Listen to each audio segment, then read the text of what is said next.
YouTube, I got a video today. Police discovered a killer's hidden torture forest. Now, you know, there are a lot of deranged people in the world, bro.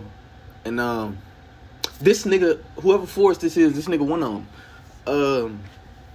To have a torture forest, like a forest dedicated to taking niggas out, you got to do some deep soul searching and figure out what the fuck wrong with you.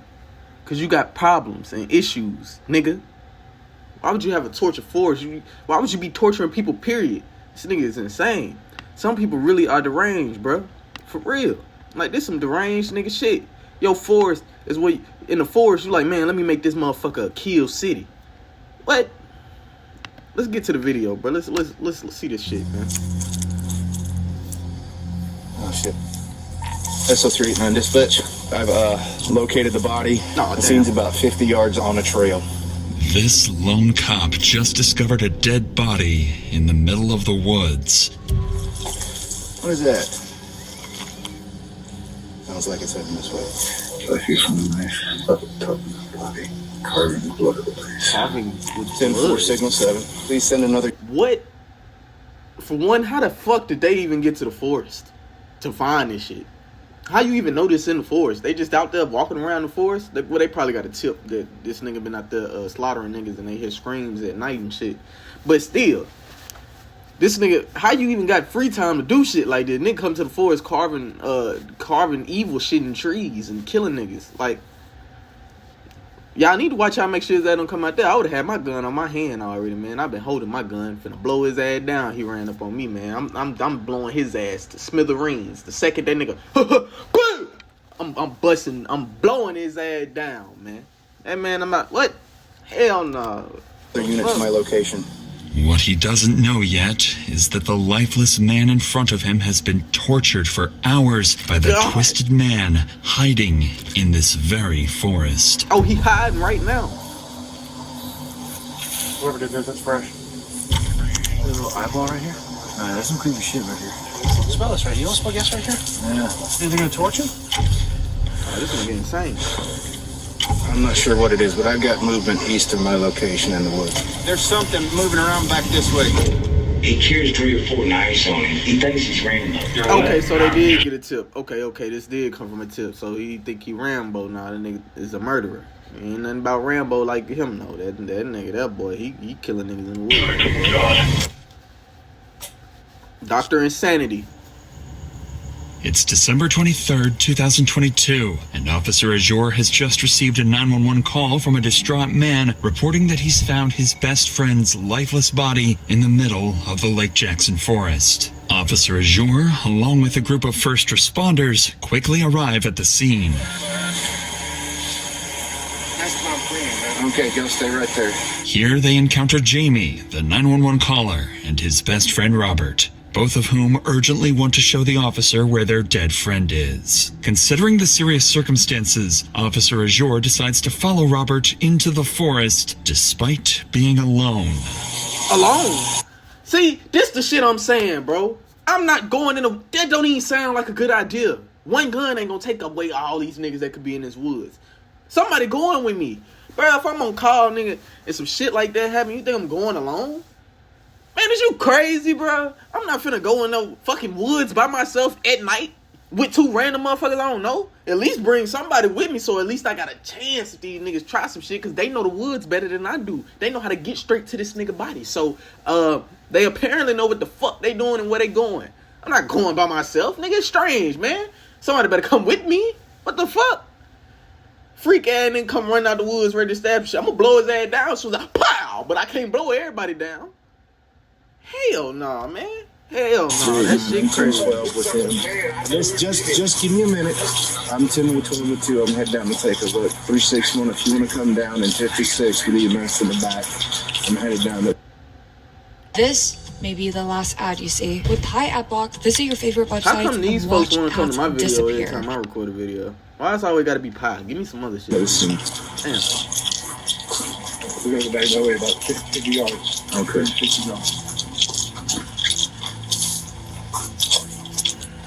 My watch on his good. Yeah. Knife was laying on the ground. There's no blood on it. Did you touch the knife? I did pick up the knife. Okay. Well, we're gonna need to get fingerprints from you. Okay. No problem. I walked by the tarp, and you said see James. Okay. And then Alan walked by the tarp and goes, "What's that?" And he picked the tarp up with his sticky down his hand, and James was laying there face down, and I dropped the knife and we left. Okay. All right. So we're gonna need to get a very detailed statement from you. Okay. Yes, sir. Just because. I understand.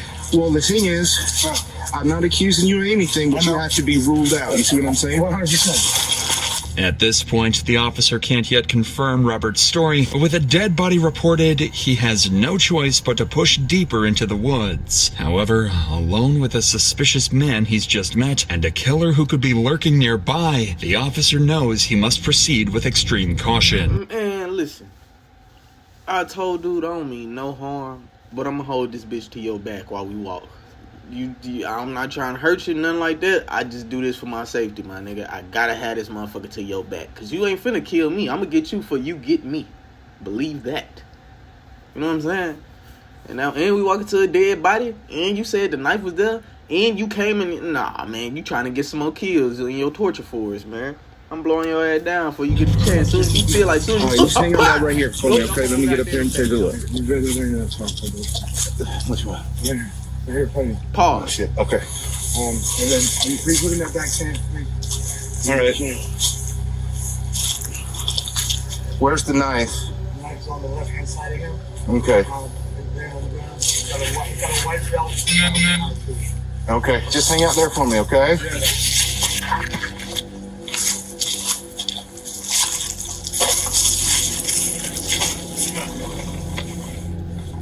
Jamie was telling the truth. Wrapped inside the tarp is the body of James Decker. He's lying naked in a pool of his own blood, covered in cuts and scrapes. Realizing the severity of the situation, Officer Azure immediately instructs Jamie to head back while he investigates further. That's when Officer Azure begins to hear some unsettling noises.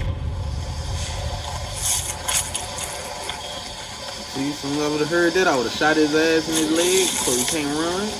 Or try to hurt me, and then I would have paid attention to what else in the woods. I'm not sure if it's a person or I'm not sure what it is, but I've got movement east of my location in the woods. Sounds like it's heading this way. I'm in the way. I'm blowing your ass down, boy. I shoot through trees, too. Hey, LT. Fortunately for Officer Azure, backup arrived just in time, providing some relief from whatever might have been lurking in the forest.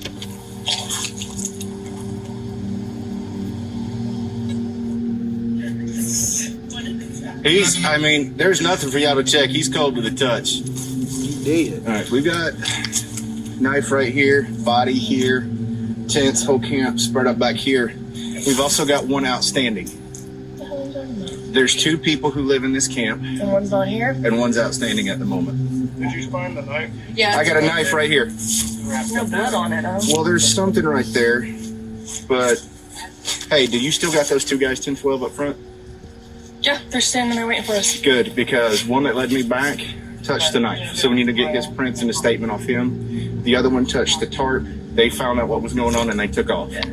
I checked the camp and he's the only one back here. Well, I got the name of the person that he was arguing with at 5 or 6 o'clock. Yeah, so, and I've got what looks like maybe his clothes right over there. Damn. So he's naked and there's some clothes right. So this man said, I'm gonna torture you and kill you, but first, take all your clothes off. Now get ready for the pain. You see what I'm saying? Some people are just deranged, bro. Like, to even think of doing something like this or hurting a person to killing them, like, this is to killing them, period. That's insane. Like, how could you ever think, like, man, I want to kill today? What? You want to do what today? Insane work. Yeah, Sprite on the ground.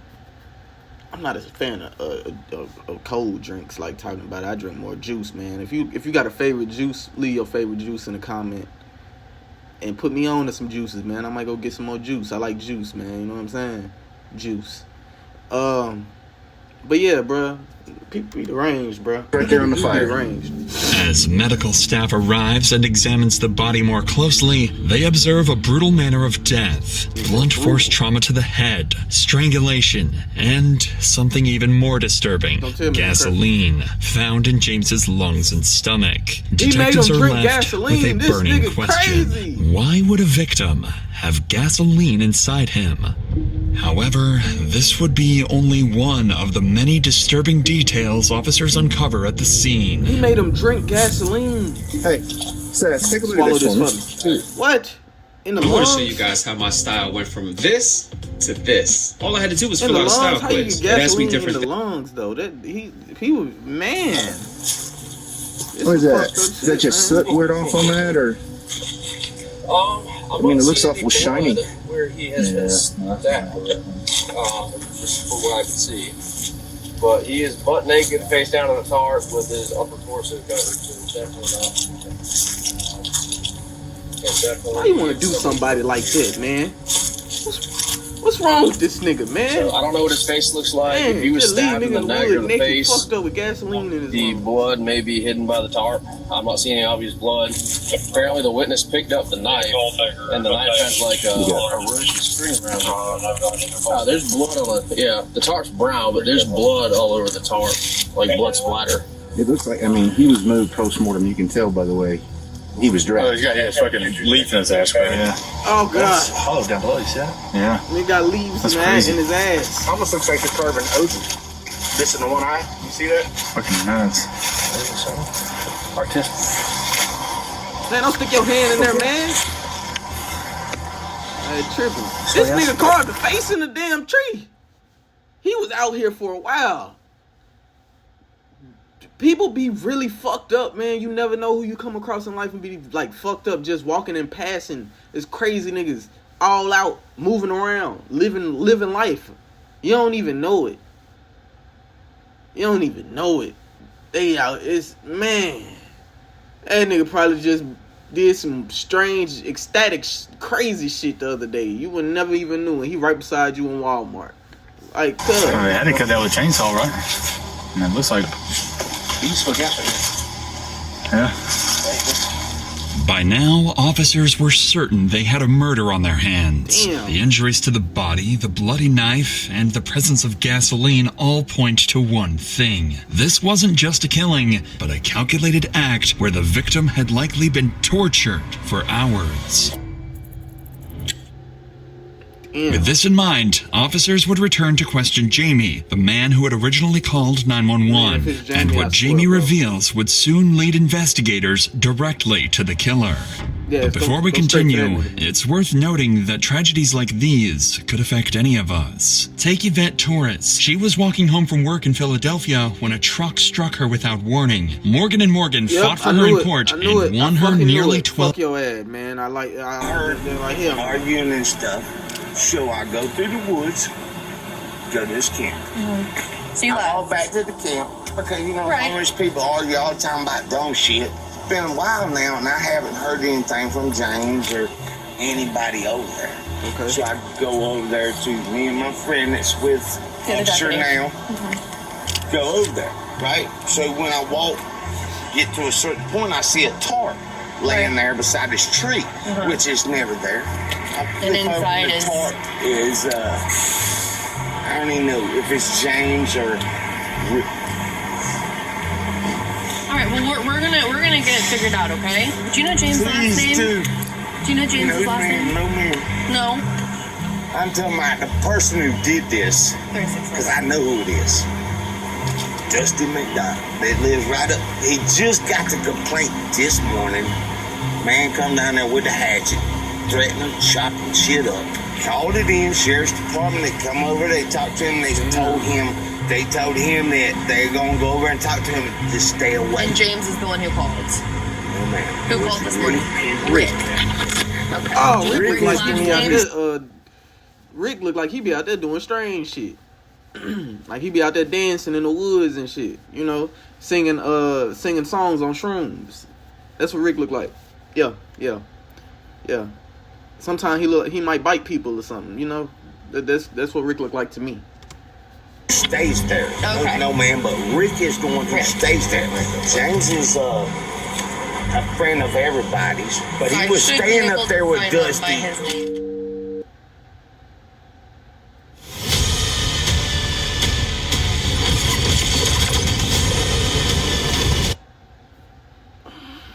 According to Jamie, a man named Dusty McDonald had attacked another man, Rick, with a hatchet earlier that day. My bad, Rick. Police were You got called, attacked. I'm but were sorry. unable to locate or confront Dusty at the like you fucked time. up. While this incident was concerning, it wasn't enough on Dusty McDonald.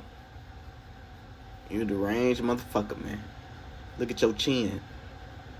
Chin of a deranged man. its own to establish Dusty as a primary suspect. Until nearly every witness interviewed pointed to him as well. Eventually, officers had gathered enough statements to justify bringing Dusty in for questioning. All they needed now was to find him. As police began searching for Dusty, other officers on scene would sit down with the two 911 callers to piece together a timeline. According to them, the day had started with unsettling signs that something was off. We both went down there. We live right here. We wanted to go check on our friend. He's wrapped up in a tarp. Okay. Sir, We came back I and heard called. arguing earlier, right? We know who was down there, sir. Arguing. Okay. So I walked down through the woods. I seen Dusty have James on the ground. He was saying, you shouldn't talk shit about this, that. You know what I'm saying? I heard, like, oh, they just getting shit out, you know what I mean? But I never hear nothing from over there no more. I'm like, You know Dusty's real name or? Dusty McDonald. You said that McDonald? James called them today and said, hey, No, Rick. oh, Rick called. Rick. And said, James was there. when Dusty went over there and cut his tent with Cut him up, machete. threatened with a machete, Yeah. cut his tent up, Yep. all kind of shit. Dusty McDonald. They called the police. I was there Yep, for that. I called was the there for police, that. made a report, and the police just said, stay away from him. There's a tarp laying beside a tree Damn. that's never there, because I live here. And I took the stick and went. When I picked it up, I seen legs. Based on these witness accounts, officers now have a fairly detailed picture of what likely unfolded just hours earlier. Yeah. They also have a lead suspect, Dusty McDonald, Get a that name shit, boy. one of the officers happened to be familiar with. I think they already brought up his name, but Dustin McCormick. Yeah, Dusty. Dusty, Yeah, that's Ricky. supposedly general in some militia, come down there this morning with a machete and started hacking up some of the tents so he wanted to clear the area. Said he's signal 20 and off his meds. They said Dusty. They said Dusty's the one that's outstanding. Yeah, they said this guy Dusty left from over here like later in the evening. By now, it was clear Dusty had likely been involved in the murder, and with Jamie and Robert's statements in hand, police began piecing together the sequence of events leading up to the brutal killing.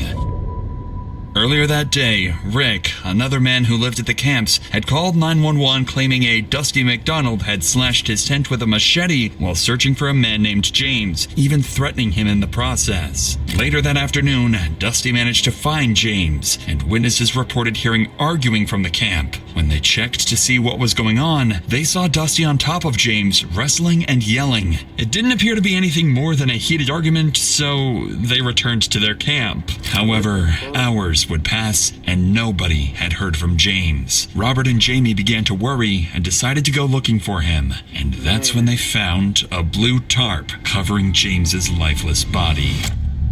Nearly all witness accounts lined up perfectly with this timeline of events. Man, go get that nigga Dusty, man.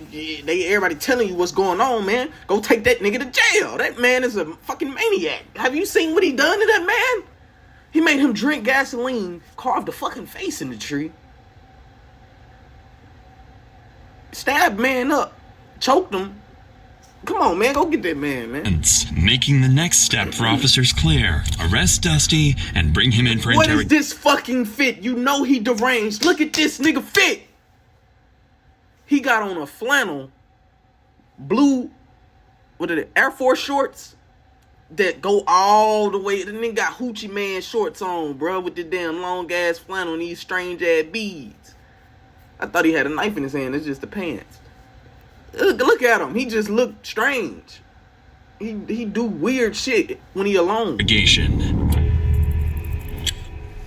Fortunately, since officers had begun the work of locating him earlier that day, they already had Dusty's address. Soon after, they surrounded the house, ready to move in. Dusty, you going to jail, my boy. Prison. For life. Your ass don't need to get out. You're a fucked up individual. Fucked up individual. You need to stay in jail for eternity.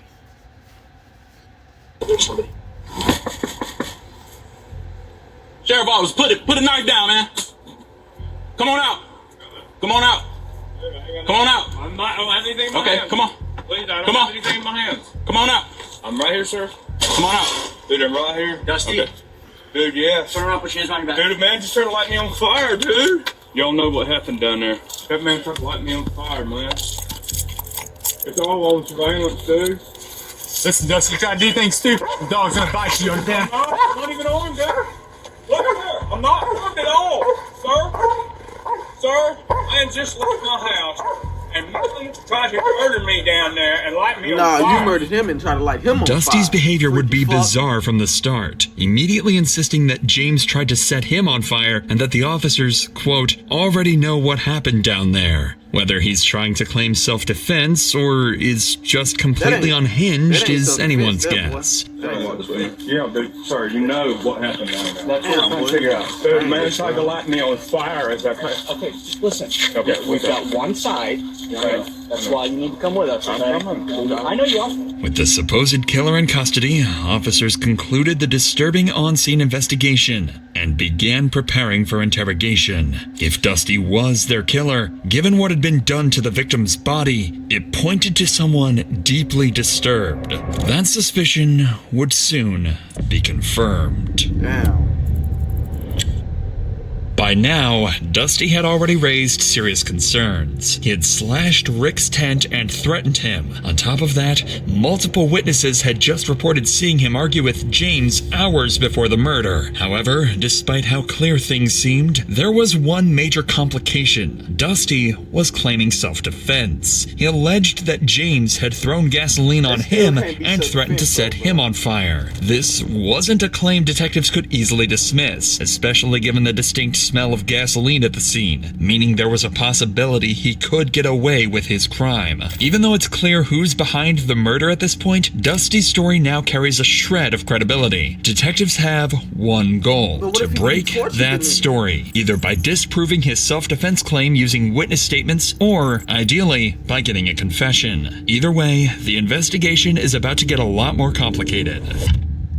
To move forward, detectives start by bringing in people from the encampment who knew Dusty well and interacted with him regularly. If Dusty had a pattern of violent behavior, these individuals...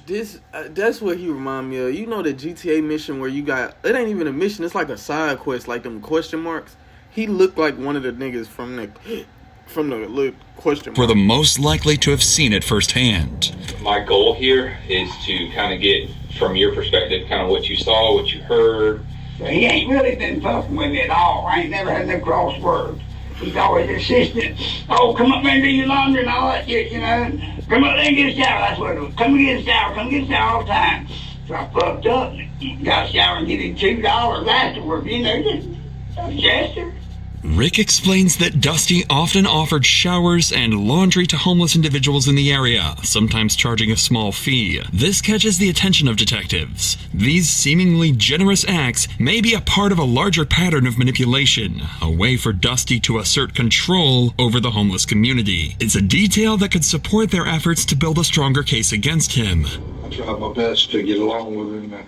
You know, he had a shower that we all used, you know, sometimes try to keep him good with him for those reasons and stuff, you know. Yeah, I get that. Never, my wildest dreams that I think he was capable of murder, and that's honest truth. I was just over there basically using his necessities like we all were when we got a chance to, you know, shower, usually offered it.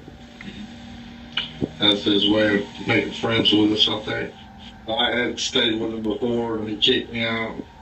I thought I was in a light, so I was taking pictures of him and stuff like that with my phone, and I didn't even have a phone. Like, I saw you taking pictures of me with your phone.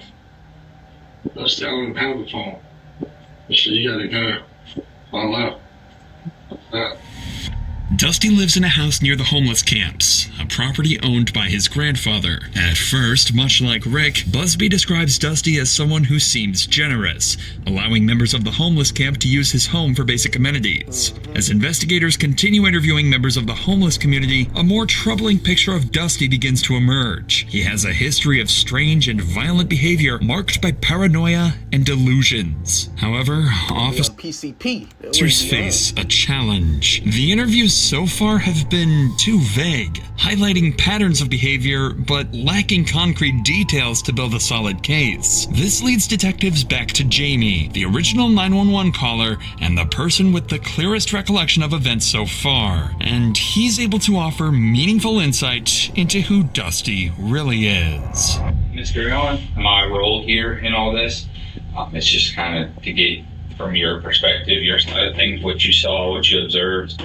Man came to my camp last night. I used to stay up there with him. He's a violent person. Okay. This Papa was the one that let me stay there because he's the one that owns the property. The reason I don't stay there is because you don't do what he says, then he gets all angry and threatens you, and he just crazy shit. I said, well, what does he usually carry? He got a stick this time. But he's either got a stick, a machete, or a knife. He carries like 3 or 4 knives on him. Machete, sticks. He's like, he thinks he's Rambo. While Dusty had a reputation as a bully who routinely harassed the homeless community, no one expected his behavior to escalate to cold-blooded murder. His so-called generosity, offering his home for showers and laundry, masked a deeper need for control and manipulation. The same people he claimed to help were also the ones he intimidated and threatened, revealing a warped sense of power and superiority. In the end, this contradiction may have set the stage for the gruesome murder. When Dusty was brought in for questioning, his demeanor was strangely calm. At this point, he seems to believe that he is seen as a victim of an attack by this homeless man. He didn't seem like he was in his right mind at all. Detectives were hoping to learn about Dusty's side of the story, but instead were met with... If you want to work in IT, skip college. Let me tell you what to do instead to start earning $10,000 or more in IT in well, a lot of nonsense. You know I'm an owl, right?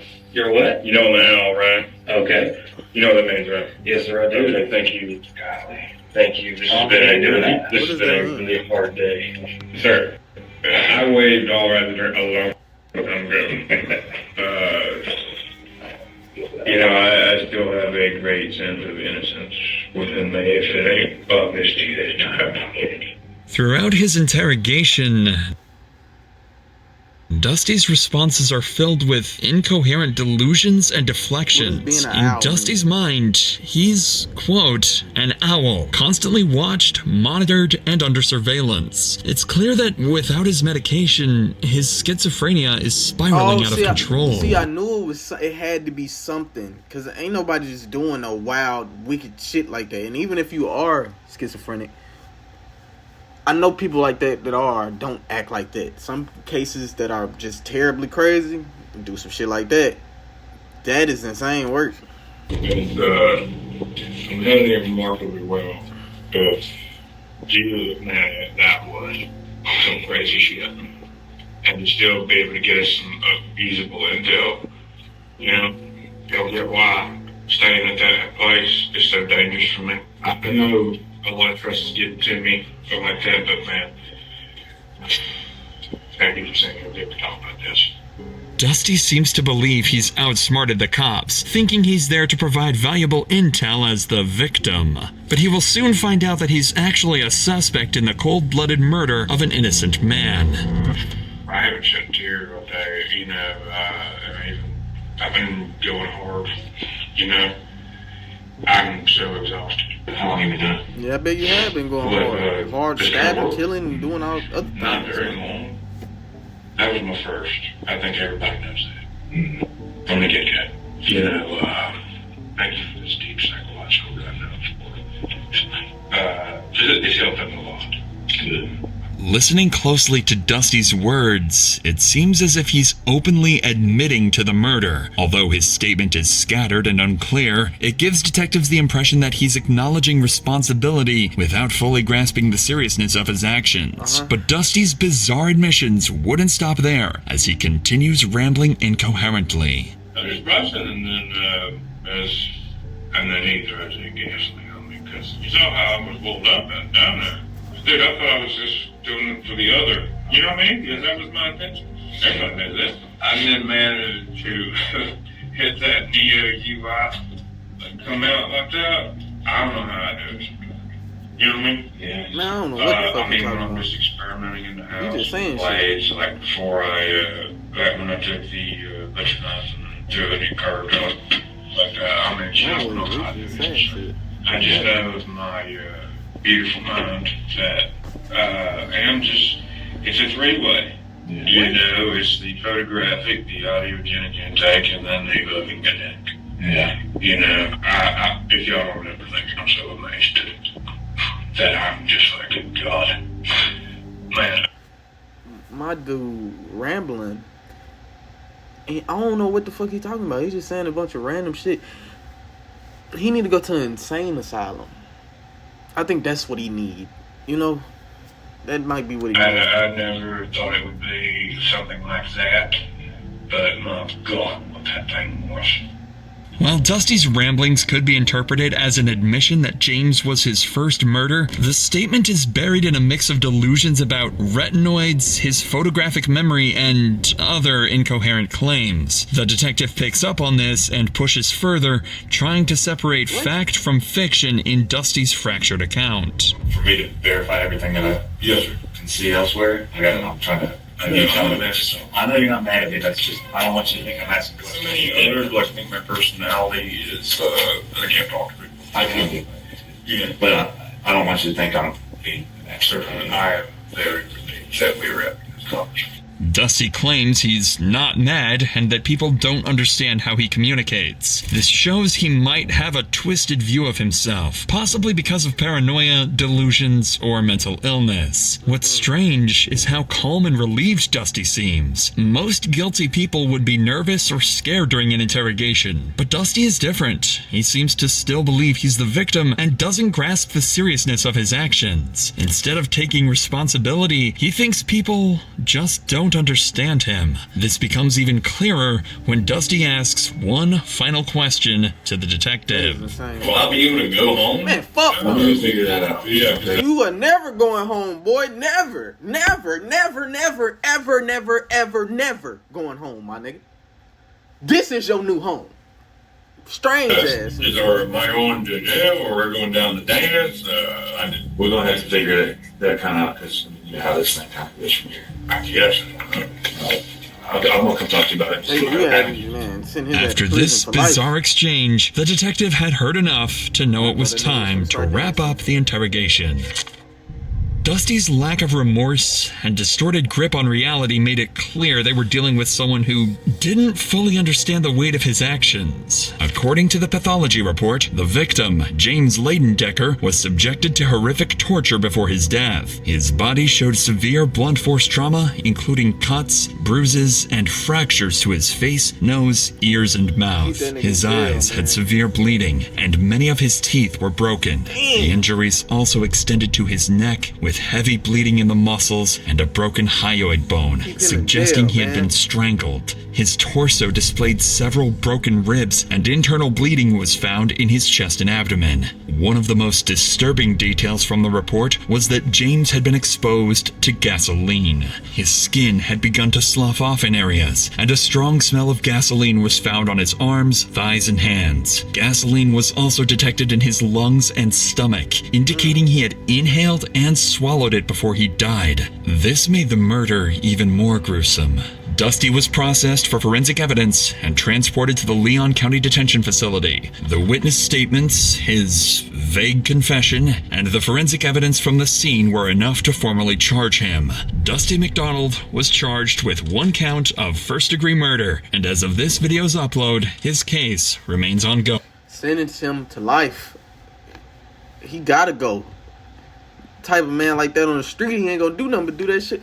He gonna do that shit again. It ain't gonna stop. He gonna get out and be like, man, I got my first one, got away with it. I'm finna kill this nigga too. You know what I'm saying? Don't be dusty. Don't go out there killing people, man. It ain't really a reason for it. You know what I mean? There ain't no reason for that.